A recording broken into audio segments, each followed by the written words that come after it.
Hey guys, what's up? It is Bailey with Basically Bailey's Best. Follow me on Instagram because that's all my day-to-day stuff. The subscribe button if you are a returning user and you're watching my videos, because that lets me know that you're here and that people are in the world that, you know, are around, because these days we don't know that anymore. Today, I just wanted to hop on and talk about the effects that this isolation is having on your kid. It's just been really, really, really tough. And I have like some things written down. So if I'm glancing down, that's my notes, like, because my brain is just so jumbled. Like the amount of mom brain that has happened in 2020. If you watched my 2020 recap, 2021 goals video, you heard me talk about just how 2020 has been like a train wreck, kind of. Yes, we have to start these videos with like a grateful heart that like we were able to afford our bills, that we didn't get coronavirus, that nobody in my family passed from coronavirus or anything like that, that everyone was, you know, healthy. But that doesn't take away from the fact that things kind of are crappy right now. It's going into 2021. It has a very familiar feeling. It's a little bit sketchy, 2021, okay? I have an 8-year-old and she is bright. She's like a little engineer mind. She's absolutely wonderful social butterfly, and this isolation has really affected her mental health. Didn't think that I wanted to get on here and explain that because like the internet is permanent. So hey, Emma, if you're watching this when you're 18 years old, I love you, babe, what's up? I just feel like being transparent and vulnerable is going to afford someone else the opportunity to be transparent and vulnerable. So here I am talking about my life, putting it all out there in the open. The isolation itself, it has taken away the social aspect of kids, which in my opinion is like the #1 reason I send her to school, like public school. Having those super awkward playground conversations, doing something really, like maybe even doing something mean and then like feeling the effects of that and knowing I feel really yucky, I don't want to do that again, and learning from the behavior standpoint, that's not happening. Like, yes, we visit with family or friends sometimes, occasionally. Yes, we'll go to the park or something occasionally. Yes, I've had a friend of hers over at the house, not gonna lie. But that does not take away the everyday socialization factor that school brings, the sense of community. Like God made us to be communicative people, and it's not happening. The friends that would have been made, could have been made, is not happening. So we're depending on the friends that she's had from a different stage of life, which is good. But, you know, some families are allowing visitors, some families are choosing to keep it to a very minimal circle, and that's fine. But again, it's very hard for kids to communicate. You might judge me here, and that's fine. I judged myself. I got my 8-year-old a phone for very personal reasons, but one of those tiny reasons is because she needs to be able to communicate with her friends. We have an iPad and she's able to like iMessage friends and stuff, but just being able to have like a phone, like honestly, she just needed to pick me up. And I know that's crazy because electronics aren't going to do it. The community part is what we needed. Not to mention, like, she'll go to like a sports practice, and sometimes we can go in, sometimes we can't, and I'm just sick of not having like any communication with her whenever she leaves the house. So we just broke down and got her a phone. The mental mindset that has happened, like, I feel like is very adult-like. It's like a very adult scenario. So, you know, we are very grateful. Again, we start out with gratefulness, but then it's like so easy for her to just go completely dark, completely negative immediately. Online school, it's a lot. And again, she is an advanced student. She's in like talent pool programs and robotics and stuff like that. And she's just not getting that same effect. And I am not blaming this on teachers, because the teachers are doing a fantastic job. But here in Kentucky, they keep shutting us down. They keep telling us we can't go to school. And it is having a direct impact, an immense impact on these children's mental health.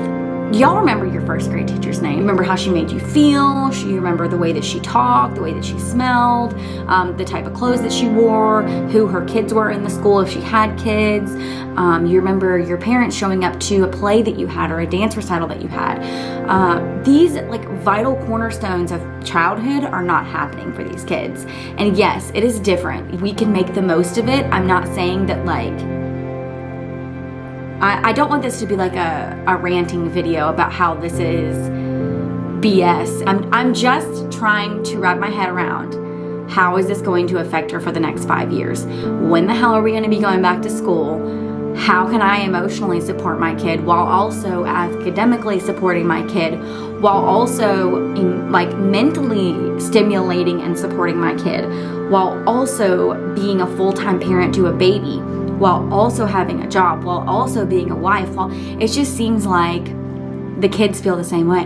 How can I be a good kid around the house? And again, they're used to not being home all day. So the house is always a disaster. I'm always asking her to clean something up.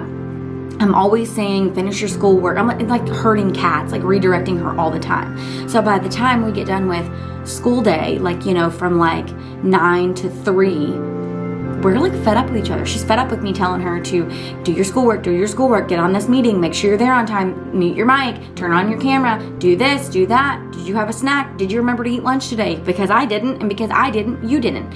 It's just so much. The way that her mind is going is that she feels unimportant because it's just the same thing every day. It's like if Christmas was every day. Right? Like beginning isolation, ooh, fun, exciting, let's dye our hair, let's wake up late, let's go to school in our pajamas. Now it's like, for the love of God, I just want to put on some real pants and I want to go to school and I want someone to give me a write-up because I ran in the hallway. That's what I want.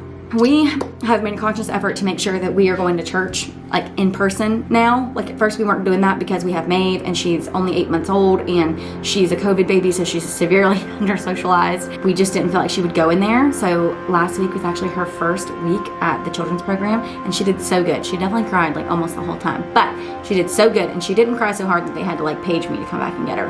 It was so weird to sit inside the church service without any kids. I can't explain to you the last time I've been without kids.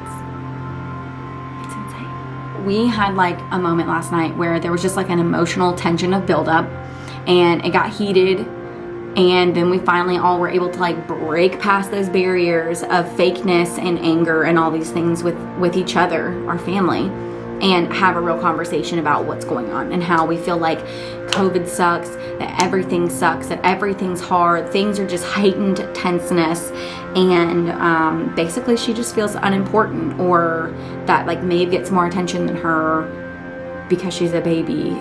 She knows these things in her head, but it doesn't negate the way that she feels. So we just sat and we cried and we loved and we hugged and we talked and we held hands, and we are constantly having to remind our children that we love them, and we have to tell them and show them every single day, not to mention about every month this is happening. Every month we have a mental breakdown, all of us, and we have to remind each other that we are a team. We're in this together. This is our little home unit. This is what the lot that God has given us. I also I've tried the schedule thing. It's just, there's only so much you can do. And I think my point of this whole video is that I finally redirected it to Jesus and was you're 8 years old. You're at the point where it's going to be a personal decision, a personal conversation. Yes, I can help guide you, but you're 8 years old. If you have an 8-year-old, it's time for you to have a personal conversation and dive into your Bible. So for Christmas, we got her a big girl Bible, her own Bible with her name written in it. I wrote her a note this year you got this for Christmas. Here's what I want for you. Here's the blessing that I want over your life. And I got her a gratitude prayer journal. So it's a page, and then it has boxes, one's for the verse of the day, one's for the gratitude, and then one's for your prayer, and one's for repenting and stuff like that. And then I got her a blank journal too, because y'all know I'm all about journaling, and I'll be linking all this below, so don't worry. All of Emma's stuff is linked under girls, and all of my stuff is linked under journaling and pens and stuff like that, and planners, because y'all know I be loving my planners. Okay, this one's linen and it's great. Okay, sidetrack. So after I gave her a firm kick in the ass about sucking it up, because I'm a walk it off type of parent, suck it up, go to Jesus, write down your feelings, talk to God. We set her up with some worship music on her new phone, got her journal, got her Bible, and I will tell you, it made a big difference. So I love you guys. Thank you guys for always listening, and comment below if you're dealing with some things like this, because life is just crazy and it's better together.